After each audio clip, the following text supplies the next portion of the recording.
우리의 인생에 있어서 무슨 일을 진행할 때에 순서대로 잘 계획을 하고 설계를 하고 그다음에 이렇게 해야 된다라고 하는 계획을 잘 세워놨다 할지라도 그것이 제대로 되기가 굉장히 어렵습니다.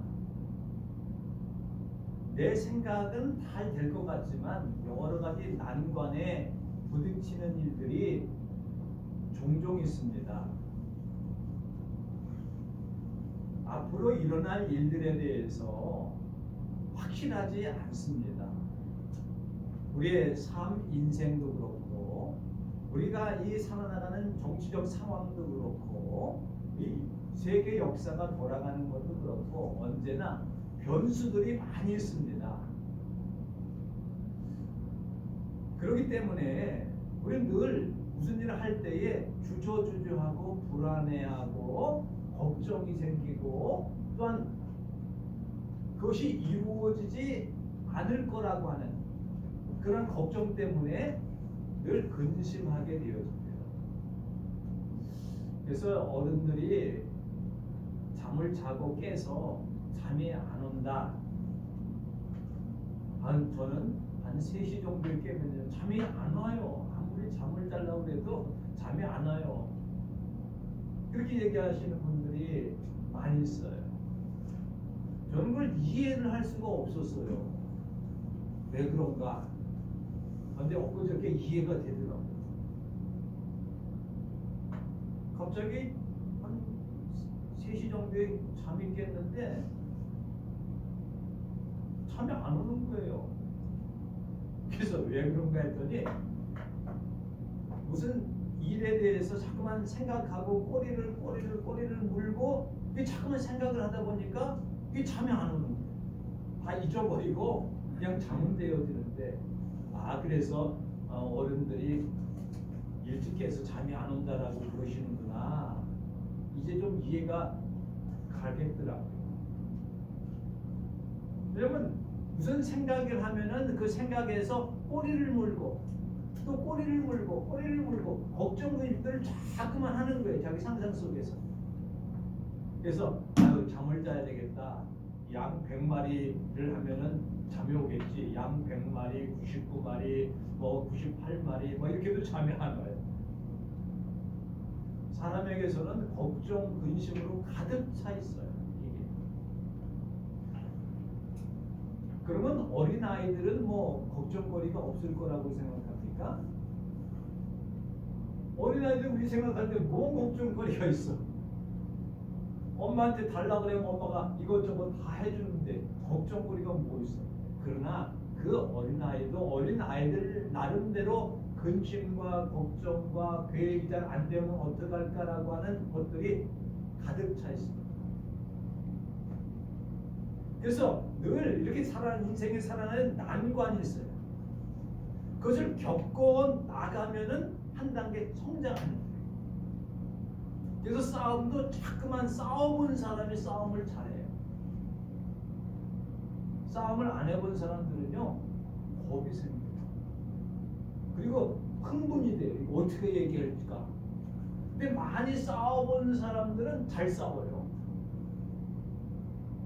또 많이 맞아본 사람은 또 잘 견뎌요.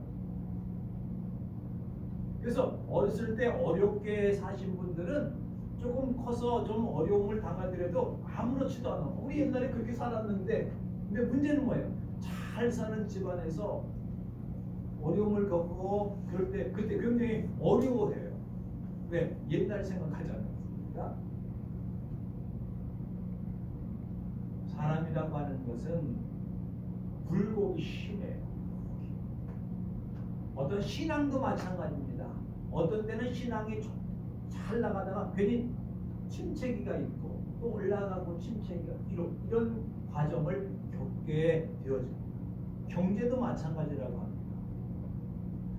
부흥기가 있으면은 성장기가 있으면은 그 쇠퇴기가 있고 공황이 있고 그것을 통해서 다시 일어나고 그런 것들이 우리 마음에 늘 부대끼는 벽들이 많이 있다라고 하는 거예요. 그것을 어떻게 견뎌 나가느냐에 따라서 성취감도 있고, 어떻게 견디냐 해서 실패와 낙심 가운데 좌절감도 빠지고, 이런 것을 계속해서 반복되면서 연세가 많아질 때는 연주시면은 아유 그러려니 한다 이렇게 얘기를 합니다. 근데 여기서 중요한 것은 뭡니까? 느긋하게 기다릴 줄 알아야 됩니다. 때를 기다릴 줄 알아야 됩니다. 이 말은 뭐예요? 지치면 안 된다라고 하는 거죠. 지치면 사람이 지치면은요 한없어요. 그걸 인정하고 그것을 유지해 나가는 게 되는데 지치면 안 돼요. 무슨 일이든.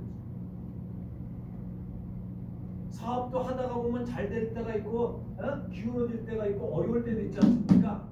그럴 때 지치면 안 돼요. 일단 포기하면 안 돼요. 좌절하면 안 돼요. 오히려 그럴수록 희망을 가지고 살아야 돼요. 지금 이스라엘 백성들이 바벨론에 70년 동안 포로 생활을 한다고 했는데 까마득합니다. 근데 믿어지지도 않아요. 종살이를 하는 데 있어서 너무나도 괴롭고 힘든 일이 있지만서도 그것을 견뎌내고 지치지 아니하고 70년을 기다려야 되는데 그 기다리기가 너무나 어려운 겁니다. 그러니까 이게 바벨론이라고 하는 나라가 망하려고 하면은 어떤 기미가 보여야 되지 않습니까?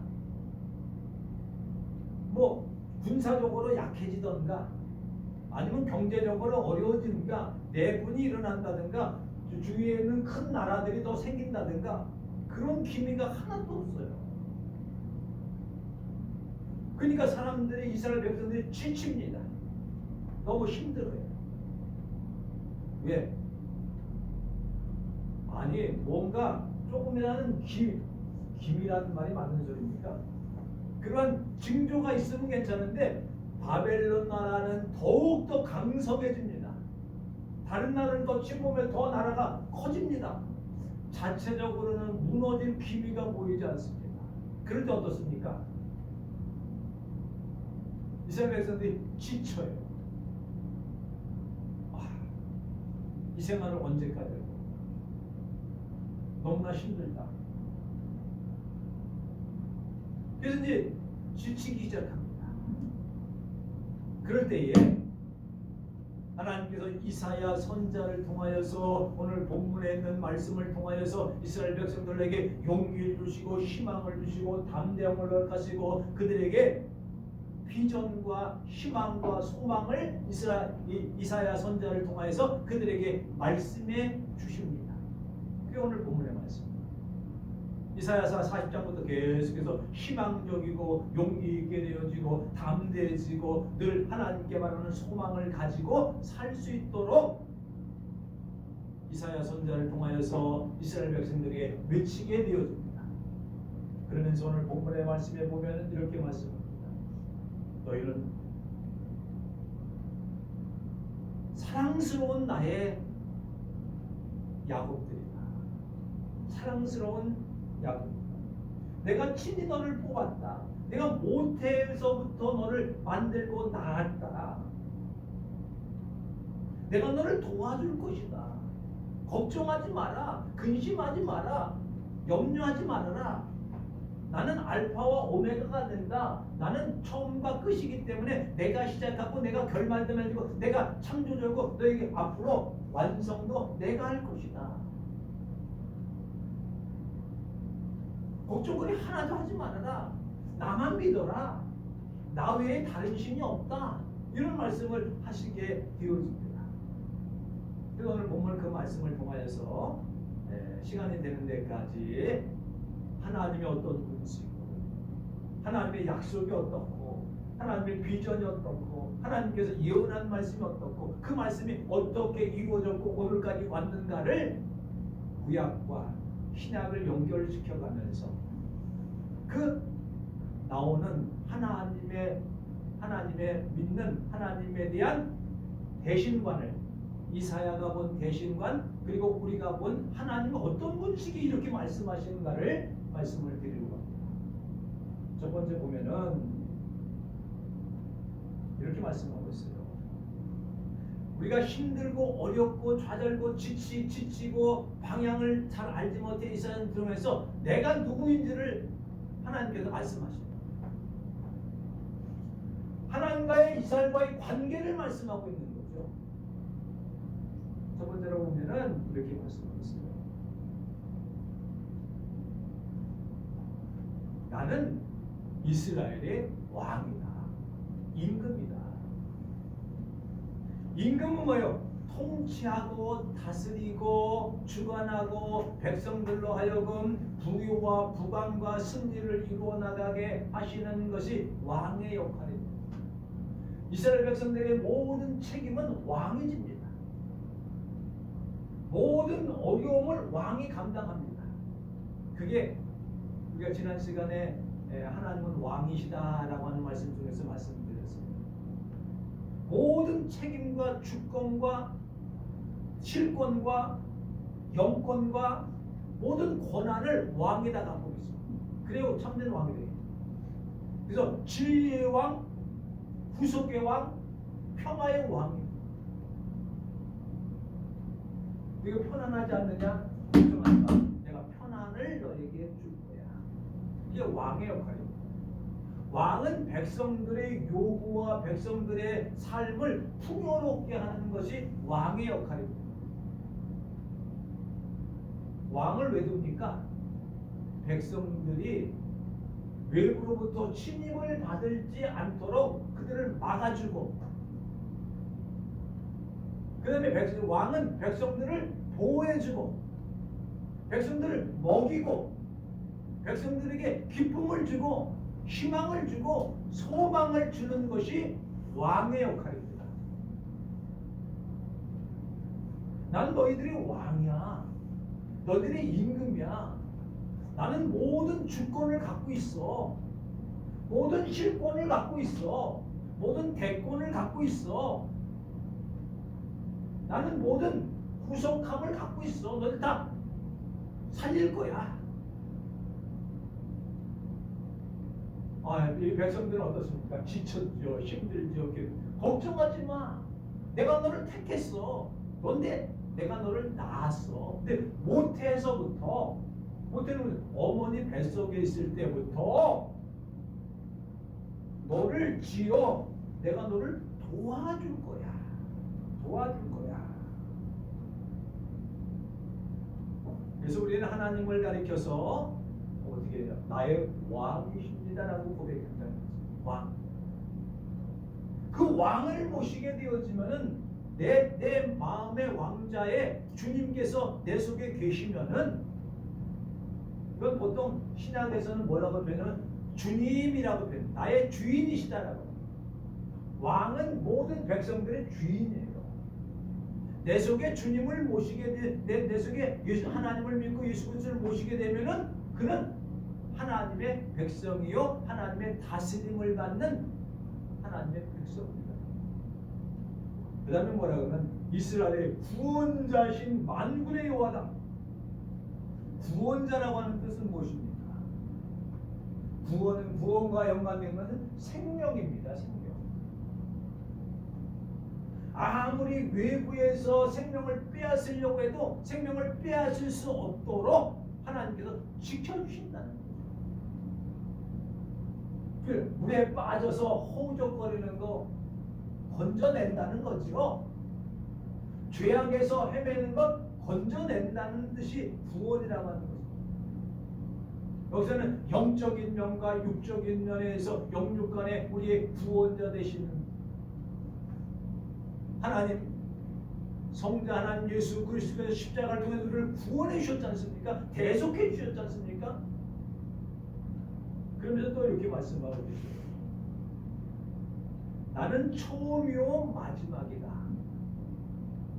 처음이라고 하는 것은 무엇을 말합니까? 창조했다는 거예요. 만드셨다라고 하는 거예요. 그 그러면 창조에 대해서도 여러 가지로 표현할 수가 있습니다만은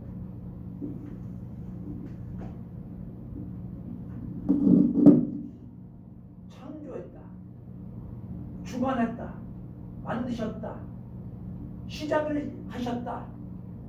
그게 우리나라 말하면 알파와 오메가는 그리스어로 첫과 끝이에요. 그러니까 우리는 기역, 니은, 디귿, 리을, 미음, 시읒이잖아요. 기역에서 시읒이다라고. 영어로 하면 A에서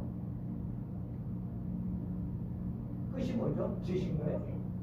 G. 이렇게 표현하고 있죠. 헬라어로 말하면은 알파와 오메가다. 오메가에 된 거죠. 처음 시작하신 분도 하나님이시고 끝을 맺힐 분도 하나님이시고, 이렇게 우리가 모든 일에 있어서도 처음 시작하게 하신 분도 하나님이고 완성도 하나님께서 하신다. 이 말은 뭐예요? 하나님께서 너희들을 책임져 주신다는 겁니다. 우리가 무슨 일을 할 때에 책임져 주시는 분이 있는 건 굉장히 그 안심이 되지 않습니까? 그걸 나의 책임으로 돌리지 아니하신다는 거죠. 어떤 면에서는 내가 일을 했어, 쭉 하나가는데 내가 실패를 했어. 실패를 했으면 어떻습니까? 너 왜 실패했어? 책망하는 것이 그것을 통해서 가장 좋은 것으로 완성시켜 주시는 것이죠. 우리가 보통 그렇게 표현합니다.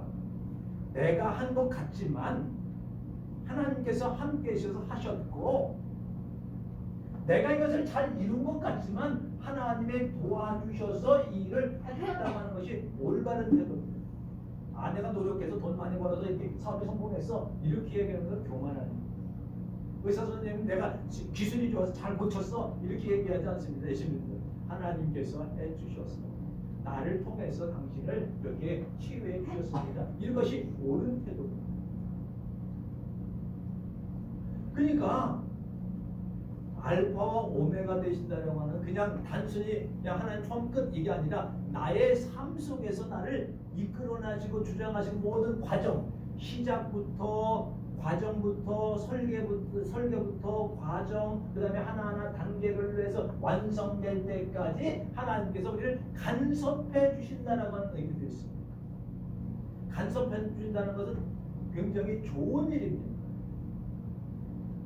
제가 지난 시간에 말씀드리기를 어른 노릇하기가 제일 어렵다라고 하는 얘기를 계속했어요. 어른 노릇하기가. 근데 하나님 얼마나 힘드시겠어요. 한들도 아니고 온 우주에 있는 하나님의 자녀들을 향하여서 하나하나 다 간섭하고 계획하고 그를 주장하시라고 하니까 얼마나 힘드시겠어요. 그건 우리 생각이고, 그렇지만 하나님께서 나에 대한 관심이 대단하셔서 나의 어려운 모든 것들을 다 주관하셔서 결과까지 승리하게 해주신다는 겁니다. 그러기 위해서는 훈련 과정도 필요합니다. 오늘 이스라엘 백성들을 향해서 항상 얘기하는 너희는 나의 종이다, 이런 표현을 써요. 종이다. 아니 하나님의 아들이면 아들이지 왜 종으로 얘기를 하느냐. 먼저 종이 돼야 돼요. 종이 되어졌다라고 하는 것은 무엇을 말합니까? 절대 순종하게 하는. 아들이면은요 순종자는 안 해요. 종은요 순종할 수밖에 없어요. 아들은 내 생각도 있는데 아버지 그렇게 하지 않은 게 좋은데요, 이렇게 얘기할 거예요. 근데 종이 주인님 그렇게 하면 안 돼요, 얘기할 수 있어요? 당장 얻어맞든지 혼나지요. 근데 아들은, 자녀는 하나님 아버지 그거 그렇게 하면 안 되고 이렇게 했으면 좋겠어요. 그럼 아버지가 다루기가 어려워요. 제일 다루기 어려운 게 자기 자녀들 다루기가 제일 어려워요. 왜? 내 생각도 있고 이렇게 하자는데 어떻게 해요? 그러니까 먼저 너희는 나의 택한 종이다. 그런데 야곱이라고 하는 표현을 써요. 아브라함도 얘기하지 않고 이삭도 얘기하지 않고 요셉도 얘기하지 않고 야곱이라고 합니다. 야곱을 통해서 야곱이 이스라엘이지 않습니까? 이름이 변해서 이스라엘 변해서 12아들 낳고 12아들에서 번성해 나가지 않습니까? 그래서 이스라엘, 야곱, 너희는 나의 종이다. 먼저 종으로 붙이잖아요. 종이 돼야 의인이 되어지고 의인이 돼야 아들로서의 역할을 감당하시는 거예요. 그런 거지 않습니까? 뭐 지난번에 대기업에 아들이 있어요. 이걸 후계자로 삼는데 그냥 후계자로 삼진 않아요. 말단부터 훈련을 시켜요. 훈련을 시키는 게 보다는 말단부터 들어와서 그 업무를 다 진행해가지고 능력을 쌓고 해서 뭐 단계별로 해가지고 나중에 이 사람이 다른 사람이 다 볼 때도 회장이 될 거예요. 회장으로 자기 후계자로 삼을 거야. 그런데도 맨 처음에는요 후계자를 딱 세우진 않아요. 뭘 할 줄 알아야지. 예? 하다못해 덤프트럭 사업을 할 때도 덤프트럭 몇 대 사가지고 이렇게 사업하지 않습니까? 그러면 힘들어요. 자기가 덤프트럭 기사로 들어가가지고 거기서 몇 년 동안 그 일을 하다가 세상이 그 세계가 어떻게 돌아가는구나 알고 그 다음에 한 대 사가지고 자기가 그걸 하면서 또 하고 그 다음에 이제는 사업을 해야 되구나 몇 대 사가지고 이렇게 해야지 한 번에 돈 좀 있다고 해서 퇴직금 받아서 덤프트럭 몇 대 사가지고 사업을 하면요 그게 쉽지 않아. 음식점 하나 하는 것도 그래요. 음식점 하나 하는 것도 자기가 거기 들어가서 주방장 밑에서 옛날에는 뭐라 그러지? 시다라고 해요. 거기서 설거지 하면서 배워서 이렇게 해가지고 자기가 그 기업을 물려받든가 사업을 하고 그러죠. 그냥 똘렁하지 않아요. 왜 이런 얘기합니까? 하나님 우리는 아들들이에요. 친권자예요. 그렇지만 하나님 우리는 절대 종으로부터 시작했는데 나의 종 야곱아 이렇게 얘기하지 않습니까? 근데 종이지만 충성하고 하다 보면은 아들로서의 역할. 왜? 그걸 감당하기 위해서. 근데 왜 나를 종처럼 부리세요? 이러면 안 되죠. 오늘 찬송 불렀는데 금 같은 순종과 그런 말씀. 저는 그냥 찬송을 그냥 불렀는데 순종이 금 같다는 거예요. 우리 찬송해 보니까 금 같은 순종과 향기로운 겸손. 난 겸손이 그냥 겸손이었더니 향기로운 겸손이에요. 보니까 찬송 보니까 그렇습니다. 친권자로 삼아주시겠다는 거예요. 친권자. 그렇게 과정을 거쳐서 친권자는 아버지의 뜻을 어기질 않아요. 근데 종의 단계를 집어치고 친권자로서만 행세를 하려고 하면은 제대로 할 수 없다. 그래서 바울은 하나님의 아들이요 종이라는 계속해서 나는 그리스도의 종이다 이런 얘기예요. 종이 되지 않고서는 요셉 같은 경우에는 종으로 되어지지 않고서는 총리를 할 수가 없었어요. 종의 과정을 거치지 않았으면은 애굽의 실권자가 될 수 없었어요. 그리고 이스라엘을 자기 가족들을 구원해내는 일을 할 수 없었어요. 종으로 들어가 종생활을 했기 때문에 그래요. 다니엘도 마찬가지예요. 절대 순종하고 하나님을 의지하고 나갈 때에 그가 바벨론 페르시아야 실권자가 됩니다. 그렇습니다. 그래서 하나님의 도우심과 종의 생활을 거쳐서 하나님의 온전한 백성으로서의 이루어 나가고 그러니까 염려하거나 걱정하지 말아라. 오늘 성경에 보면 두려워하지 말라, 겁내지 말라. 그 영적 이스라엘을 가리키기 위해서 야곱아 이스라엘아 여수는 역시 하나님의 성령을 받은 하나님의 백성들을 가리킵니다. 그러면서 이스라엘 백성들 자체만이 우리만 하나님의 이스라엘이라고 생각하지 않도록 하기 위해서 오늘 본문의 말씀에 보면은 한 사람이 이르기를 5절에 보면 한 사람이 이를 나는 여호와께 속하였다는 것이요, 한 사람은 야곱의 이름으로 자기를 부를 것이요, 또 다른 사람은 자기가 여호와께 속하였다고 그의 손에 기록하고 이스라엘 이름을 존귀 여김을 받으리라. 이 말은 뭡니까? 이스라엘 백성들에게만 해당되는 것이 아니라 하나님을 믿는 모든 백성들, 영적 이스라엘이 될 것이다. 그래서 다른 성경에 보면은 뭐라고 말씀하냐면은 그의 몸에 나는 그리스도인이라고 적어 갖고 다니는 거예요. 나는 하나님의 것이라고 적어 갖고 다니는 거예요. 몸에다가. 이방인들, 어떤 사람들이 그러니까 그래서 영적 이스라엘이라고. 우리는 육적으로 말하면은 한민족이에요. 한민족, 한국 사람이에요. 그러나 영적으로 말하면은 하나님을 모시는 사람들이기 때문에 영적 이스라엘이라고. 어떻게 표현하냐? 그들에게 여호와의 신을 너에게 부어줄 것이다. 신을 부어줄 것이다.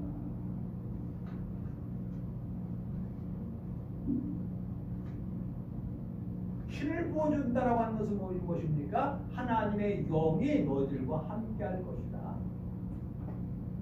성령을 너에게 부어줄 것이다. 말세의 남종과 여종에게 성령을 부어줄 것이다. 하나님의 신이 너희와 함께할 것이다. 그게 뭐예요? 하나님의 자녀라고 하는 것이에요. 그래서 성경은 그리스도의 영이 없으면 하나님의 자녀가 아니라고 얘기하지 않습니까? 우리가 예수를 영접함으로 성령께서 내 속에 들어와서 나를 보호하시고 인도하시고 이끌어 나가게 됩니다. 그럴 때 우리는 어떻습니까? 소속감을 갖게 됩니다. 나는 하나님의 거야. 나는 하나님께 속해 있어. 그러면 소임감을 갖습니다. 그럼 하나님의 것인데 그럼 내가 할 일이 무엇인가? 임무에 대한 소임감을 갖습니다. 소속감을 갖고 소임감을 갖고 그리고 이것을 어떻게 감당할 것인가. 이제는 하나님을 믿고 두려워하거나 겁내지 말고 하나님의 뜻대로 순종하고 살면 하나님께 처음부터 끝까지 책임져 주시기 때문에 나는 하나님 말씀에 충성하고 하나님 말씀에 순종하고 계속해서 끝까지 나가면 되구나 라고 하는 것을 결심하게 되었습니다. 그 다음에 여기 보니까 오늘 설교의 제목인데 8절에 보면은 두려워하지 말며 겁내지 말라. 그러면서 나의 증인이라 나 외에 신이 없느니라. 나 과연 나 같은 반석이 없느니라 라고 말씀했어요. 반석. 반석이라고 하는 것은 어떤 뜻이 있습니까? 반석은요 아주 큰 바위예요. 바위. 기초라고도 할 수가 있습니다. 그리고 거기에 피하는 곳이라고 할 수 있어요. 거기는 보호하는 곳이라고 할 수가 있어요. 그래서 다윗 같은 경우는 여호와는 나의 반석이시다. 여호와 외에는 반석이 어디 있으리요? 반석은요 이스라엘 백성들이 다윗이 도망 다닐 때에 큰 바위 밑에 숨어 있어요. 그걸 피하는 곳입니다. 그건 안전지대입니다. 안전가옥입니다. 흔들리지 않는 곳입니다. 하나님을 가리켜 자기 자신을 반석이라고. 반석을 쳐서 거기서 물이 나왔다 하지 않습니까? 생명수를 공급하는 곳이 반석입니다. 나의 삶을 다스리고 보호해 주는 것이 반석입니다. 하나님 자체가 반석이라고 하는 거예요. 반석. 흔들리지 않습니다. 견고합니다. 무너지지 않습니다. 신약에 보면은 예수님께서 베드로에게 말씀하셨습니다. 저는 그리스도 살아계신 하나님의 아들입니다라고 고백할 때에 내 반석 위에 교회를 세울 것이다. 그 반석은 무슨 말입니까? 예수 그리스도가 반석입니다. 그래서 교회라고 하는 것은 주는 그리스도의 주여 살아계신 하나님의 아들입니다라고 하는 고백하는 사람들이 모인 그 기반 위에 세운 것이 교회. 교회에서 예수 빼놓으면 아무것도 없습니다. 흔들리는 겁니다.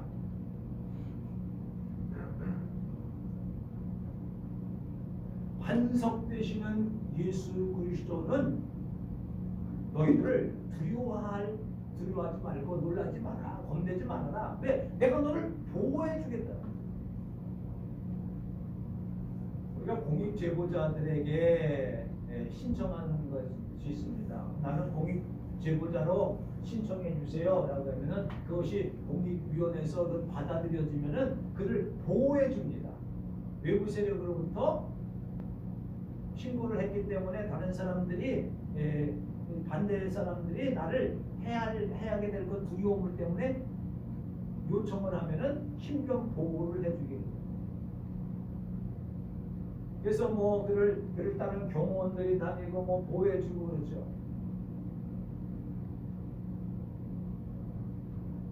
하나님의 보호하심이 때문에. 그래서 다른 성경에 보면 안전 가옥에 두신다. 안전 지대로 옮겨 주신다. 여기는 안전한 곳으로 만들어 주신다. 겁납니까? 두렵습니까? 괴롭습니까? 힘듭니까? 반석 되시는 예수 그리스도께 나오면은 우리를 안전지대에 갖다 놓으셔요.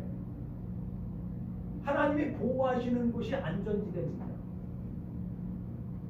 뭐 안전 가옥이라고 할 수도 있습니다만은 우리를 안전하게 걱정거리 없도록. 그러니까 문제는 뭡니까? 우리가 하나님을 제대로 믿지 못하기 때문에 문제예요. 그래서 계속해서 성경은 말합니다. 두려워하지 말라, 겁내지 말라. 그 다음에 성령의 힘으로 살아라. 내가 사는 것이 아니라 성령께서 너에게 임하실 때에 하나님께서 너희를 보호해 주시고 인도해 주시고, 성경에 보면 이렇게 두려워하지 마라. 내가 너를 도와줄 것이다 라고 얘기했고, 3절에 보면 목마른 자에게 물을 주며 마른 땅에 시내가 할 것이다. 우리가 목마릅니까? 그건 뭐 단순히 목마른 게 영적으로 육적으로 부족하고 갈증이 나는 게 목마른 거죠. 걱정하지 마라. 내가 물을 줄 것이다. 물을 부어. 내 마음이 마른 땅같이 메마랐느냐? 걱정하지 마라. 내 속에 시내가 흐를 것이다. 시내가 흐르면요, 마른 땅이 물을 먹고 거기에는 풍성한 과일을 내리게 되어지고 그 물을 통하여서 모든 것들이 번성하게 될 것이다라고 하는 겁니다. 내 자손에게 나의 영을 부어줄 것이다. 그리고 나의 복을 내 후손에게 줄 것이다. 그래서 희복자가 되시는데 복의 근원이 되신다는 거죠. 우리가 복 받기를 원하십니까? 하나님을 의지하고 하나님 믿고 따라 나가면 돼요. 갈증이 생기고 괴롭습니까? 하나님 믿고 따라가면 돼요. 염려와 걱정이 있습니까? 하나님 믿고 주의 말씀대로 따라 나가면 해결해 준다는 거죠. 그리고 이걸 성장하게 할 것이다. 그대로가 아니라 자라나게 할 거예요. 얼만큼 자라나게 하시느냐? 성령 하나님께서 우리 마음속에서 우리에게 기쁨과 소망과 믿음을 자라나게 할 것이라고 하는 거예요. 그래서 여기 보면 풀 가운데서 그들이 풀 가운데서 솟아나기를, 풀이 물이 가득 찬 데서 막 솟아나는 거예요. 시냇가에 버들같이 할 것이다. 시냇가에 버들 보셨습니까? 시내가 이렇게 그러면 어디 쭉 오다가 버들 갈대 같은 번성하게 할 겁니다. 우리의 삶이 풍성하게 해줄 거예요. 예수님께서 하신 말씀이에요. 내가 온 것은 양으로 생명을 얻게 하고 더 풍성하게 하려 하십니다. 아까 얘기했듯이, 처음에 얘기했듯이 우리 인생에 굴곡이 심하고 어려움이 있고 답지고 막히는 것들이 많이 있고 여러 가지 주변에 있는 상황과 것들이 섞여 있지 않습니까? 근데 제가 성경에 로마서에 보면은 하나님을 사랑하는 자, 그 뜻대로 부르심을 입은 자들에게는 모든 것이 합력하여 선을 이루어준다. 좀 안 되더라도 걱정할 건 없어. 그것이 오히려